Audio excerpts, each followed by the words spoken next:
Hi, welcome to SBR Videos. I'm Peter Loshak. We are looking for possible betting value on the baseball card for August 28th, Friday, August 28th. And as always, we're talking with Joe Duffy from OffshoreInsiders.com. Joe Duffy, we're covering a lot of NFL preseason with you. You're having a lot of success with that, but are you? Does that reduce your focus on baseball? Are you still hitting with baseball as much as ever? It does not reduce my focus on baseball at all. It reduces my sleep, but I'm cool with that. All right. Well, there's a lot of interesting matchups on Friday that I want to get your take on. The first one, Scott Kazmir against Kyle Gibson.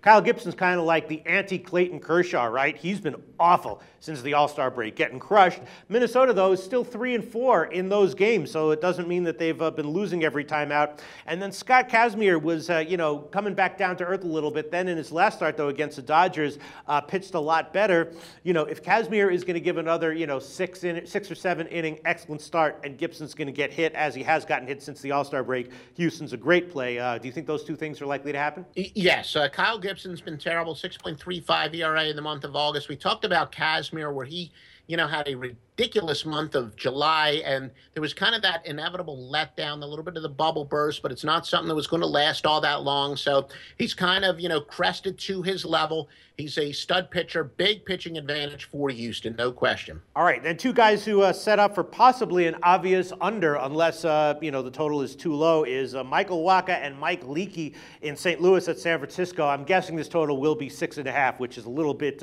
tough to take, but, Leakey and Wacha absolutely lights out recently. Leakey giving up 5 runs total over his last 6 starts, and then Wacha giving up 4 runs total over his last 5 starts. So if those trends continue, if those performances continue, maybe the under will be a good pick even at 6.5. What do you think, Joe? Yeah, Mike Leake has done very well since he came over from the Reds, 2.19 ERA. We know that, Michael Wacha, like most pitchers on St. Louis, has been rock solid. Whether or not I would say it's an obvious under, I'm not 100% sure about that. The Cardinals obviously have some pretty good bats as well, but there's nothing that makes me really want to get in a knockdown, dry-out brawl with you about the under. There's certainly 2 very good pitchers who are pitching well. I mean, if both of them pitch into the 7th inning, having given up 1 run, then the under is going to be a great bet. Based on how they've recently done, that seems like it's going to happen.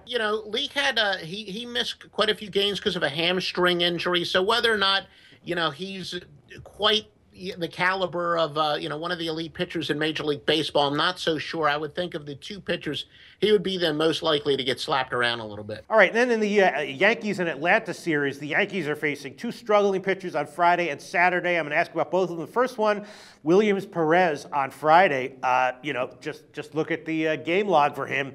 Every outing is just really rough for him. And then on the other side, Masahiro Tanaka, not necessarily lights out, but seems, just a lot more reliable and dependable and capable.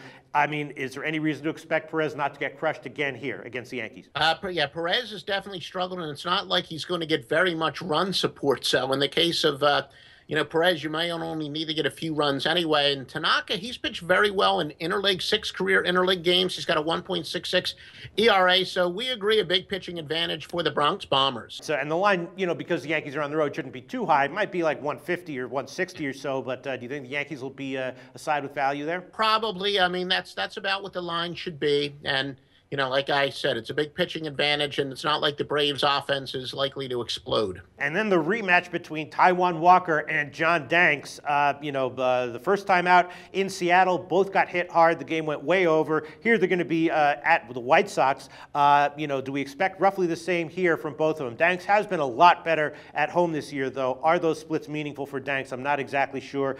Taijuan Walker seems pretty shaky right now. His innings on the year are creeping up. If we see a repeat from last week, though, then the over will once again be an easy winner. Do you expect that to happen, Joe? I don't know if I'm in love with the over. As you said, Danks has been a little bit better. In the case of Walker, he's been the ultimate box of chocolates. He's looked like a number 8 starter at times, and at other times he looks like, he's a future Cy Young Award winner, which he actually may be the latter. But he's been solid. He's had some ups and downs, but after he struggled early over his last 16 starts, a 3.65 ERA, which is okay. It's not particularly awesome. I think both of these guys can be erratic with Danks actually pitching a little bit better.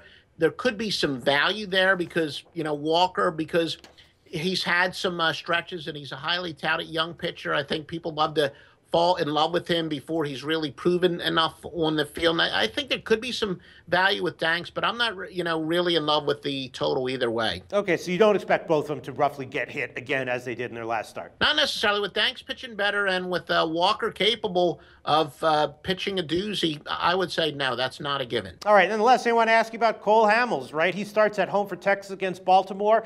He hasn't been terrible. He certainly hasn't been lights out. And if you look at his recent performance numbers, the guy on the other side, Kevin Gossman for Baltimore, Hamels has been basically right up with him, and based on how they've done recently, it seems like there's no pitching advantage here for Texas, although certainly the odds makers will make Texas a decent-sized favorite here, I'm assuming. Does Texas have pitching advantage here or not? Now, Gausman, he's done all right.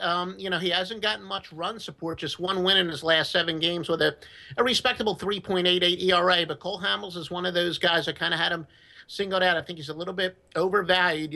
He's thrown in some really good outings, but he's had some rough outings as of late. So Hamels is just a guy that I have marked up as overvalued. I think Baltimore might actually have a slight advantage. Okay, well, I think that my main leads for Friday, I think I am going to be leaning under in the San Francisco game and leaning over in the Danks and Walker rematch, and I think I am going to be leaning towards the Yankees even as a pretty big road favorite. What else would you like to bring out to our attention from Friday, August 28th, Joe? Well, I think Danny Salazar could be in one of my famed bubble burst situation. He was pitching tremendously, but he got roughed up in his last outing, and I think often you will see pitchers, and unless they're elite pitchers and veterans, that I do think Salazar is a good spot to have a little bit of a bubble burst after pitching so well for so long and then getting knocked around. Sonny Gray, look, we know he's tremendous, but he's pitching at the top of his game.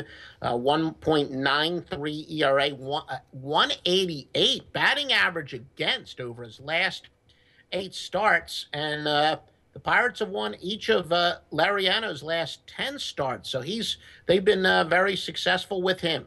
All right, fair enough. Thanks, Joe.